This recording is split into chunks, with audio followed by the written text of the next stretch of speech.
இங்கே பாருங்கப்பா, எங்கள் பப்புவை யாரோ போட்டு பெரட்டிட்டாங்கப்பா. ஃபுல்லாக காயம்பா. இங்கே பாருப்பா, எங்கள் பப்பு வயிறெல்லாம் காயம். என் பிள்ளை எங்கே மாட்டுச்சு, யார்கிட்ட மாட்டுச்சுன்னு தெரியலையே.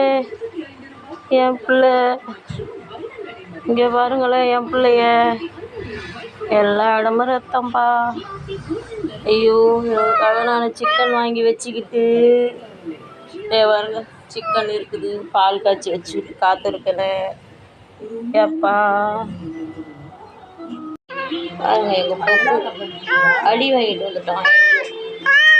இல்லை இல்லை இல்லை இல்லை இல்லை இல்லை இல்லை இல்லை இல்லை இல்லை இல்லை இல்லை இல்லை ஒன்றும் இல்லை ஒன்றும் இல்லை ஒன்றும் இல்லை ஒன்றும் இல்லை ஒன்றும் இல்லை. அம்மா சரி பண்ணுவோம், சரி பண்ணுவோம். நீ எதுக்குப்பா எங்கப்பா கூட இல்லை இல்லை இல்லை இல்லை இல்லை அம்மாவை கழிக்கூடாது. இந்த நேரத்தில் கழிச்சா வெடி பிடிச்சிடும். சோ சோ சோ சோ என் சொல்லலாம், என் சொல்லலாம். இங்கே பாரு, நான் உனக்கு சிக்கன் சாப்பிட்றியா, சிக்கன் சாப்பிட்றியாப்பா, சிக்கன் சாப்பிட்றியா? வெடி பிடிச்ச மாதிரி